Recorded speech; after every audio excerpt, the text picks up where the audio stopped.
Hey, welcome to the Rehab mobile channel. I'm Dr. Toby, physical therapist and health coach. And in this video, I want to show you how you can exercise playing basketball without wearing your knees out as you get older.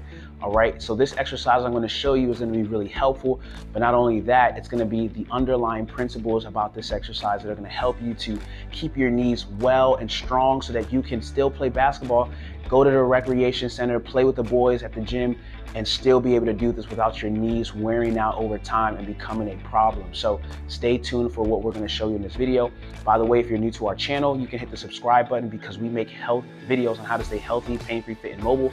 If you want to achieve those things in your life, you should stay connected to our channel. So let's get right into today's topic. A lot of people want to be able to stay healthy when it comes to being physically fit and finding things that are fun for them, like basketball is a way that they stay fit and active. Some people don't prefer necessarily going to the gym. They want their mode of activity to stay, not as much gaining weight and things like that. They want their mode of exercise to be basketball. And so for people who are like that, maybe you grew up playing basketball or you go to the gym and the recreation and you're realizing that over time your knees are just more and more painful. You're trying to do different things to alleviate them afterwards. You love basketball, but you hate the feeling afterwards when you come home and maybe the next few days your knees are sore. It's difficult to go up and down stairs or do different things.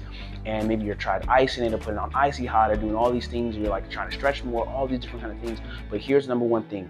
When you are getting older, your body's going to start to deteriorate in certain capacities and certain aspects, like your bone health, your muscle health, all these different kind of things. One of the most important things that you want to be aware of is the fact that if you are putting a lot of stress on your body without building up your body's tolerance and resistance to injury, you're going to start to experience your knees wearing out, feeling like maybe even your lower back is a problem when you're playing basketball or afterwards. And so this exercise I'm going to show you has the fundamental principles that are going to help you to build strength, but also protection of your joints so that you don't wear them out and develop arthritis and other kind of challenges like that. So let's get right into it. All right, so this exercise that I'm going to show you is called Bulgarian split squat.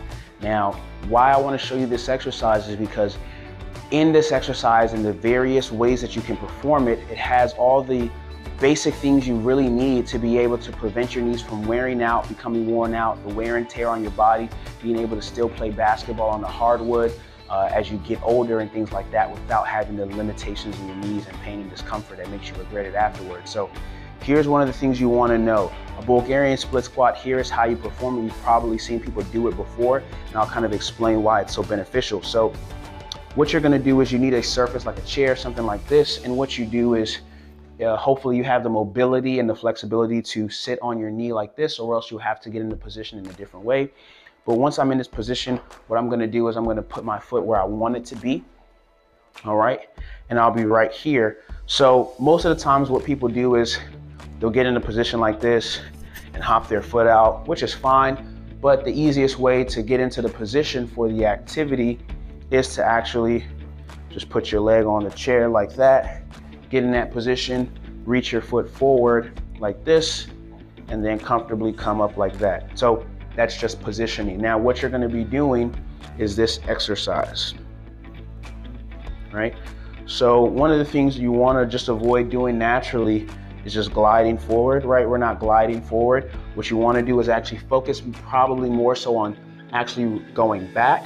As you can see, the angle of my leg is straight down versus at an angle. Look at the angle of my ankle or the angle of my lower leg to the ground. This is more of an acute angle. This is more of a 90-degree angle straight down, right? And as I come up, I want to focus on activating those hips. But this is not an easy exercise by any stretch of the imagination. And why this exercise is so helpful, and probably what I think is going to be one of the most to give you the biggest bang for your buck. If there was one exercise I was going to tell you to do as somebody who wants to play basketball long term, maybe you're getting to your 30s, 40s, and you want to continue to play ball, this is one of the most beneficial exercises because it addresses your single limb stability, control, and protection, meaning how strong is this one individual limb in and of itself on its own? How strong is this actual leg in terms of its ability to tolerate force when I hit the ground or pushing off, all of those different kind of things. Think about it this way. The harder you push off, especially if you're jumping up high with a lot of force or going up for a dunk or for a layup with rate of force. The amount of force you generate upward is the amount of force you're going to be generating downward, and all that force is going to be translating right back up through your knee. So this is going to help you in terms of joint protection. And as you can see, I'm kind of already breathing a little bit hard because it's a pretty tough exercise. I'm going to do it on the other leg. Now, every person starting off maybe at a different capacity as far as how many you can do. Reps and sets are specific to the individual, but this is going to be a really good exercise. We're getting control of that extremity,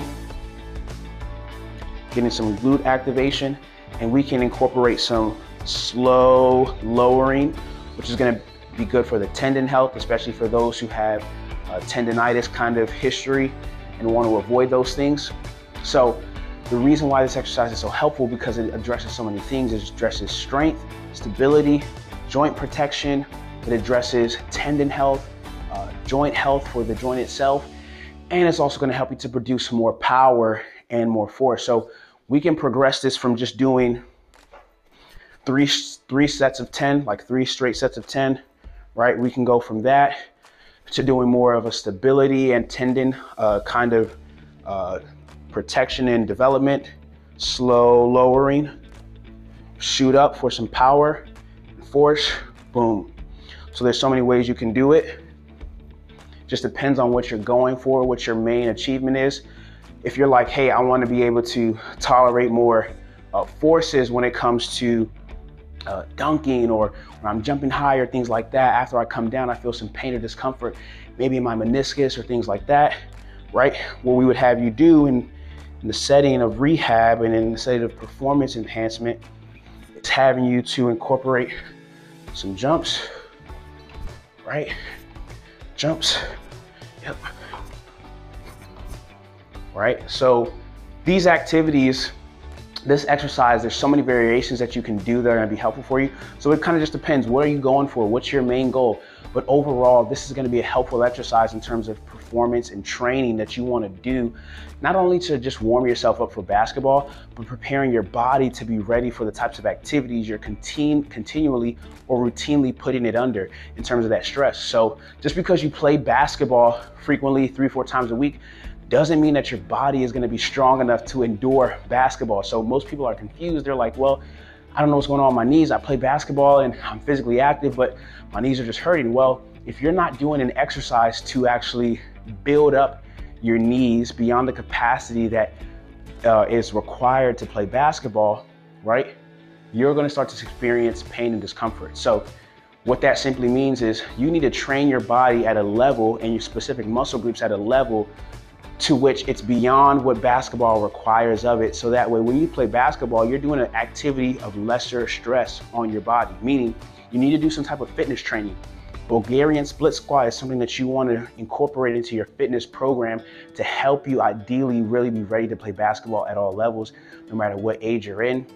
And maybe this is too hard for you. There are other lower levels. You can start off with just a basic lunge. Doing a basic lunge is going to be really helpful as well in terms of progressing to doing this type of activity. So hopefully you found this video helpful. And again, subscribe to our channel because we make all these kind of videos to help you. Leave a comment and let us know what you thought about this video, what was helpful, or if you have other questions or a suggestion for a video that we can make. See you in the next video. Thanks for subscribing.